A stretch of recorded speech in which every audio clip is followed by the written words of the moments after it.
Diego Comic Con ya no es lo que era antes. ¿Los estudios han decidido irse a otras plataformas o simplemente a la gente ya no le interesa la cultura pop? Quédate porque de todo esto y mucho más hablamos hoy en Fuera de Foco.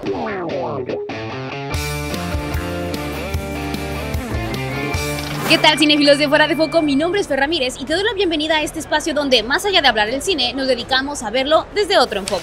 Y el día de hoy, como podrás ver, no estoy en mi habitación ni en mi set usual, sino en la San Diego Comic Con, donde estamos teniendo el último día de este evento. Y por ahí se han hecho varias preguntas sobre si esta convención sigue siendo lo que era antes, o si simplemente ya no tiene el mismo impacto que solía tener hace algunos años. Y es que si bien en este lugar hemos visto presentaciones de grandes eventos, tales como Marvel Studios, DC Studios, anuncios de grandes películas, estrenos de series de televisión y por supuesto grandes comunidades geek reuniéndose en este mismo espacio, es cierto que en los últimos años la sensación que se vive en esta convención ha sido algo extraña y que nos deja con un montón de preguntas. ¿Realmente la convención ha llegado a un punto de no retorno? Y miren, me encantaría hablar de esta convención como lo que se ha vendido en los últimos años, uno de los eventos más grandes alrededor del mundo que celebra la cultura pop. Sin embargo, creo que este año se ha notado, sí, un declive en la falta de asistencia de las personas a esta convención a comparación de otras ediciones, pero también la ausencia de grandes estudios. Y es que aunque la convención ha sido golpeada previamente por grandes eventos tales como la pandemia o como por la huelga de guionistas y actores en Hollywood, simplemente no ha logrado terminar de ponerse en pie.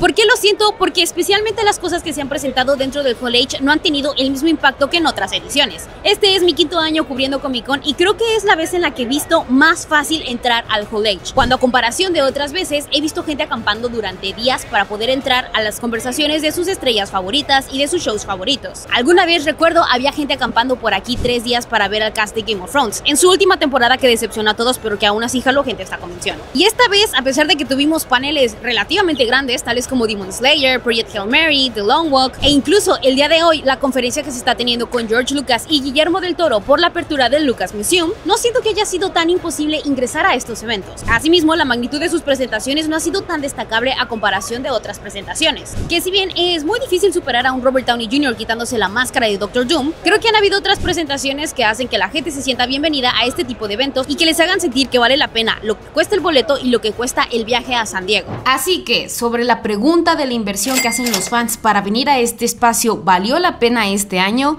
Mi respuesta sería quizá no tanto. Y es que a pesar de que una convención como San Diego no vive únicamente de lo que se presenta en el Hall H, muchos de sus asistentes sí esperan algo épico o algo de lo que puedan hablar tanto a nivel de experiencia como de momentos irrepetibles. Nada supera a un "yo estuve ahí cuando Andrew Garfield se coló como fan" o a un "vi la alineación oficial de los Vengadores antes del anuncio de Endgame". Por lo que honestamente, en este evento, en el lado de los anuncios o esta epicidad característica del mundo geek, se quedó bastante corta. Y es que a pesar de que se contó con la presencia de grandes figuras del cine, tales como Ryan Gosling, Mark Hamill, que de hecho se la pasa en esta convención, George Lucas, Guillermo del Toro o Gillian Anderson, habían varios paneles que se sentían fuera de lugar, como si fueran la antesala de un magno anuncio que nunca llegó. A lo mucho, me parece que los espacios donde existió más hype masivo fue en Demon Slayer, cuya presentación inicial de la mano de Lisa y la revelación de su tráiler junto a creadores y voces originales sí conquistaron a su público. Asimismo, fue interesante ver el espectáculo de láseres que presentó Tronares, pero aún así algo se sentía muy contenido, como si todas las presentaciones ya las hubiéramos visto antes.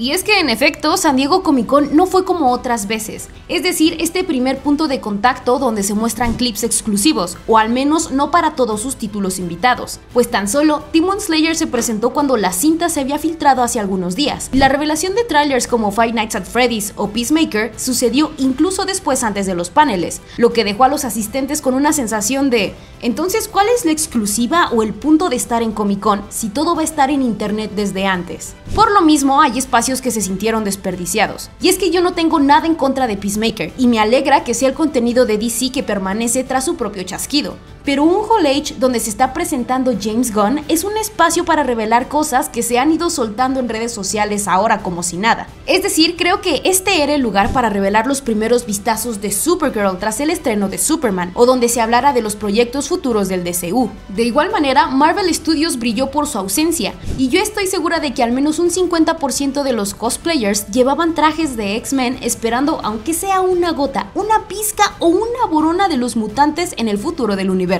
Pero no.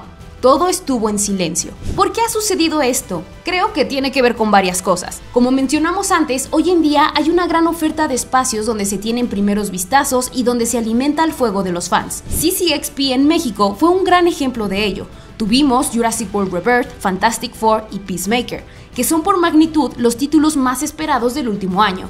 Y en San Diego Comic Con tuvimos este eco de Peacemaker, cosa que precisamente por haberse presentado ya en otra convención más local, ya no se siente tan fresco ni tan nuevo. Creo que precisamente esta palabra define bien cómo sentí a esta convención, como un gran eco, un repetidor de eventos y no el primero en llevar las buenas nuevas al público, ya sea porque las vimos en otras convenciones o porque los trailers y adelantos ya mostrados estaban disponibles en Twitter 2 días atrás. La verdad, este fue el primer año de Comic Con en el que como prensa pude tener acceso preferencial a paneles, y aunque varios de ellos me emocionaron mucho, hay otros que pensé, en otra situación no me habría interesado tanto cubrirlos. Igualmente, Hall H no es el único recinto, pues otras habitaciones han sido en el pasado espacios que celebran la emoción geek y que construyen el hype para sus asistentes, tales como el Indigo Ballroom o el Ballroom 20. Y esta soy yo apelando a la nostalgia porque en aquellos días recuerdo haber asistido a una Comic Con donde la televisión de cadena, tales como ABC o CW, eran los reyes del entretenimiento, y donde un día podías tener a The Vampire Diaries, The Originals y Legacies, al otro a todo el Arrowverse de la mañana a la noche, para cerrar con títulos de televisión gigantes llamados como The Walking Dead, Supernatural, Game of Thrones y Doctor Who. Es innegable que el cambio en la manera en la que se crea contenido, pasando de tener series que estrenan con una frecuencia semanal, con 24 episodios y más de 5 temporadas, a miniseries de streaming que tardan 3 años en sacar 8 capítulos, sí que ha afectado a una de las cosas más importantes en la industria pop, la construcción y el mantenimiento de un fandom.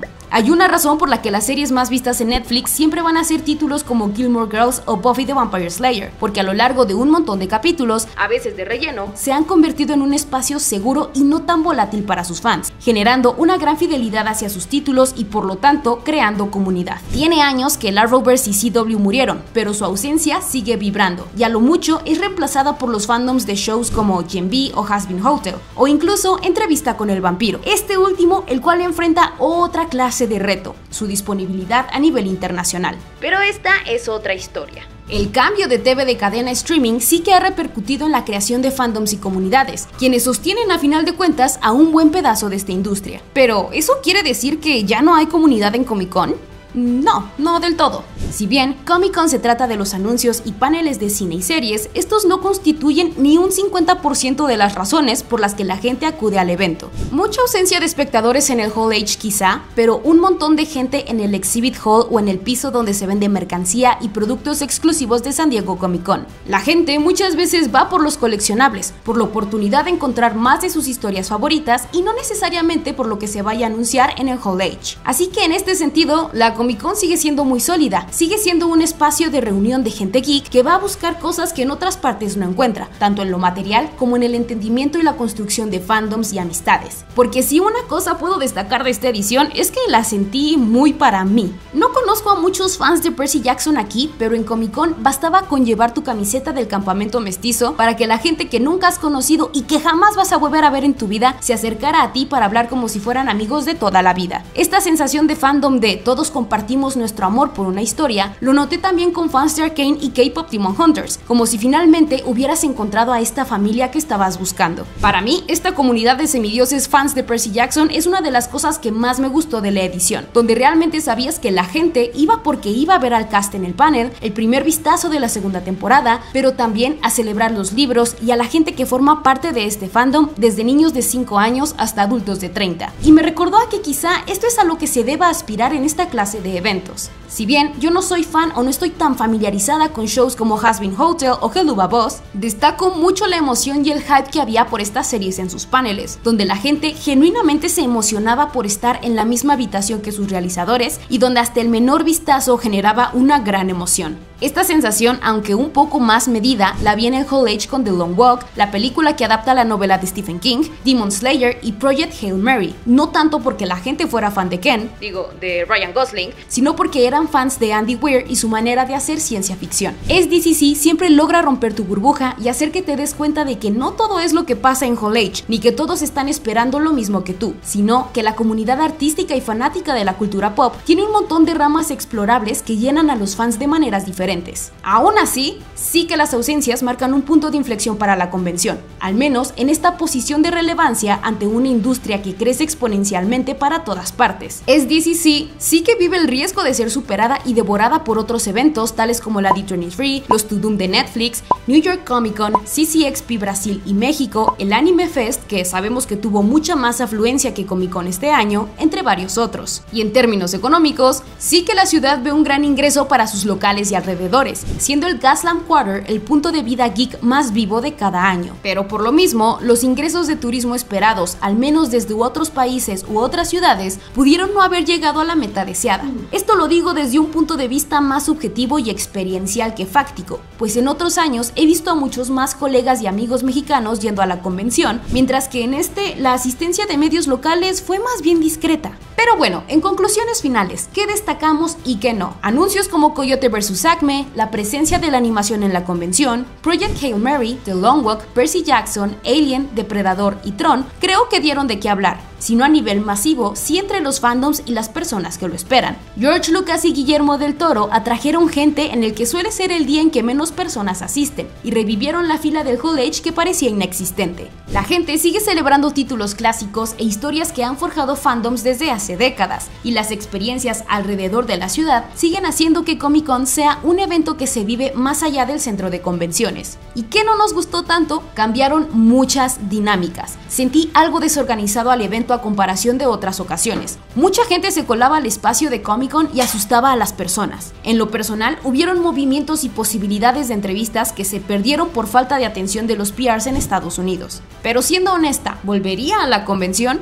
Miren, yo soy débil y la respuesta siempre va a ser que sí, porque me encanta el lugar, la experiencia y la comunidad. Siempre es lindo sentirse bienvenido en un fandom y poder conocer gente que ama lo mismo que tú de la manera en la que tú lo haces. SDCC es un lugar muy especial para mí y cada año lo vivo de manera distinta. Este año fue cansado, pero también es el año en el que siento que mejor aproveché lo que podía hacer. Sin embargo, puedo admitir que no fue una edición particularmente destacable y que sin duda alguna Comic Con tiene que cambiar varias cosas y ponerse las pilas si no quiere quedarse detrás en una carrera que cada vez tiene más competidores. Y si le diéramos estrellas como a una película, a esta edición de San Diego Comic Con le damos 3 estrellas de 5. Antes de irnos, agradezco mucho si tú como cinéfilo estuviste siguiendo la cobertura del equipo en las redes de Fuera de Foco, porque la verdad nos pusimos las pilas para llevarte todo lo que pasaba al momento, esto con la esperanza de que lo vivieras con nosotros. Gracias por acompañarnos en esta aventura. Cinéfilo, si llegaste hasta aquí te agradezco el haberme acompañado para hablar sobre si San Diego Comic Con sigue siendo este magno evento de cultura pop que todos hemos conocido durante años, o si simplemente se ha visto superada por otro tipo de eventos y por otros factores que han cambiado las reglas del juego. Si tú has asistido a alguna de estas convenciones o incluso algún evento como la CCXP en México, la Mole Convención o a otros espacios alrededor del mundo, me encantará conocer tu opinión. ¿Sientes que las cosas han cambiado demasiado y que estos eventos siguen teniendo un valor importante para la cultura pop o que simplemente ya no generan la misma emoción en sus fandoms? Yo soy Fer Ramírez y nos vemos a la próxima.